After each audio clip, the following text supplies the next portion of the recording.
Welcome back, everyone. This week, Caleb's going to walk you through our progress so far and talk about our next projects.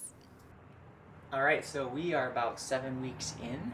As you can see, a lot of the big demolition has been done. Took out the drop ceiling, took off some of the plaster off the lat. This partition wall that was put up in between the kitchen and living room, taken down. That's going to go back in some iteration, probably kind of like an island connecting the kitchen. But that's kind of TBD. We're still working on taking stuff out.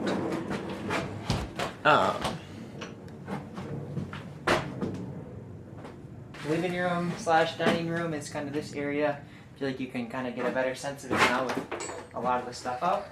This is where we're thinking kitchen island will extend something like that with the sink right there. This will be taken out and electrical drop down farther. Still kind of figuring out that layout. Coming in here we have the kitchen. This is where a lot of work still needs to be done. As you can see, the floor slopes quite a bit, about 3 inches from where you're standing and looking compared to over here by the chimney. That's something that the structural engineer did look at and essentially signed off saying, you know, this was settlement that occurred right when this house was built. There's no evidence of any actual settling with the foundation. So it's not something he was concerned about. The main beam, which runs like this from side to side, is solid. All the joists look solid underneath. So that's something that you'll see us work on a project of in the near future of shimming up the floor joist so we can make at least a little bit more level this kitchen floor. This is kind of the most sloped room in the house. So that's going to be a big project, but for a different day. In here we have the bathroom, which is fairly gutted. Took out the shower. We're going to do something similar. They had a little, you might remember from previous videos, they had a little shower that was like a 36 inches by 36 inches kind of cut corner unit. We're going to do more of a standard 60-inch shower pan, like 30 by 60. Coming out kind of like this. Toilet will stay where it is. We're planning on putting some sort of pocket door right here so the entrance to the bathroom actually goes into that little miniature hallway. And then filling in that wall where the door used to be to kind of maximize the kitchen space. But for all intents and purposes, the bathroom's staying same layout inside. Just going to try to maximize the space a little bit better. So, turning around here, this is where the stove was. Stairs ran right there. You can see the undersides. So this is where it kind of connects to the outside with the door right there. And they just kind of scabbed on an addition that's, I guess you could say it's attached to the house, but it's not tied into the house. In that first couple of videos, you could see light coming in through the side. They've got like a flat roof with no pitch. It's leaking in a little bit. So we are going to take down that structure. The foundation company is going to re-pour that foundation and tie it into the existing foundation of the house. And this wall is going to be redone in that we're going to take this window out. And we're going to keep a roof line on the exterior of the home standard across so we don't have to deal with this flat roof you can see out there. So we're going to lose the window, but in terms of the exterior, we'll no longer have this flat. It'll match the pitch on the right. So that's a project for a ways down the road. Coming in here, we have a stair project that we are planning on kind of modifying these stairs a little bit. So right now what they did was just a lot steeper of stairs than what you traditionally have. It's almost like the treads and the risers on the stairs are flipped. It's like about a 10 to 12 inch rise on each stair. And then pretty small treads, as you can see. So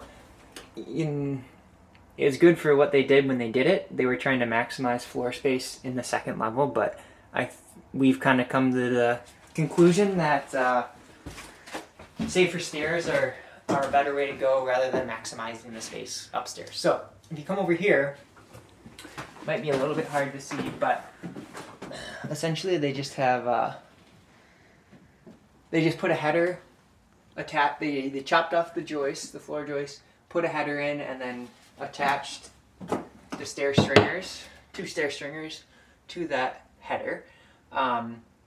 We're going to essentially just cut the joist farther back, give it support underneath, and it's going to make it the stairs within code.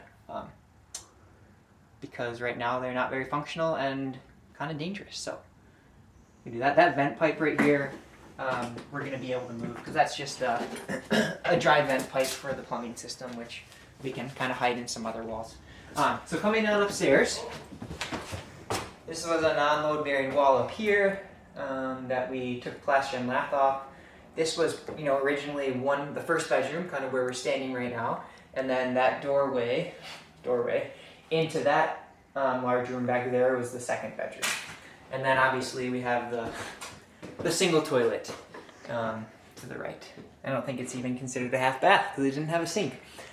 So up here, if you look over here, the stairs, because we're going to be decreasing the slope of the stairs, it's going to extend the footprint of it. So it's going to come out close to like right around here. I think it's like 40 some inches is going to extend farther. So we lose some floor space up here, makes the stairs more manageable. We'll probably continue this wall. Still kind of figuring out the exact footprint of the half bath up here and where we'll put the sink, whether it's on the left or the right of the toilet. And then we're actually going to be kind of bringing out this this non-structural wall. We're going to bump it out towards me a few more feet just to maximize the space and create 2 bedrooms out of these 2 rooms. So coming on in here, the light, the relative layout is going to be. It's better with the light off. It's okay. Okay. The relative layout is going to be the chimney's roughly in the middle. It's going to be split down the wall, coming up to here. This window is going to be taken out. Relatively identical window is going to be placed here and here to make it a true bedroom and give people a window in their bedroom. We took out the kind of nasty drop ceiling. The blown-in insulation seems to be in fairly decent shape. There wasn't really squirrel access in the attic. It was more in the sidewalls. So we're gonna leave that. We're gonna run drywall up here, hide some of the electrical that was previously exterior. It's also gonna be a little bit of a. We're gonna kind of have to figure out the heating system. Previously there was one cold air return and forced air vent in each bedroom, what they had. It's going to be a little bit of creative problem solving to make sure that there's adequate heating and cooling in both rooms. So that's down the road. We got bigger fish to fry right now. And then it's the main vent stack right there to the left, which is copper, which is kind of crazy. There's some big copper. So that's about it for up here. I feel like this is lower on the list for right now. Right now we're a little bit more in the basement and that first floor before we go up here. Probably the next step up here will be window replacement. Removal and replacement. So we'll head on downstairs, get a little bit of a tour of how the interior drain tile is going. Right, as you can see right here, like water just slowly drips in from that flat roof. It's not flashed properly. It's not good. I'm a little bit worried about when we open this up that there's going to be some issue with the exteriors. It's just going to be a kind of a cluster. Not really looking forward to opening it up, but once we rip off this foundation, this structure off of the foundation, in preparation for the foundation company to come, we'll have a little bit better idea of what we need to do. From the inside, you don't see anything. The sill plate looks fine, but you never know till you tear it off. So planning for a little bit of trouble in there. We'll see. So here is kind of where we're at with the interior drain pile. So everything's jackhammered. Just a lot of rubble. So that's where we are slowly. Took a big load in Madeline's dad's truck and trailer of a lot of the rubble.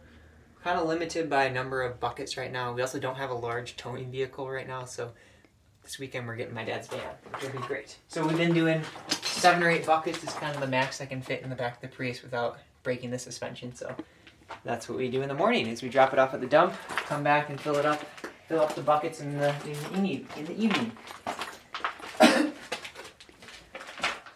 So this is a kind of good representation of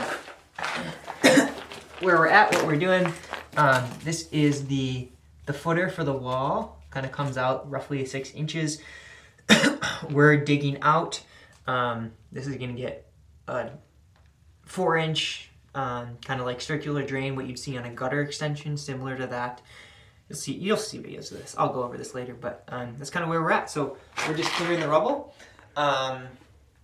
Take the rubble out, then we gotta excavate dirt, and then we're ready for the next step. Yeah, slowly but surely.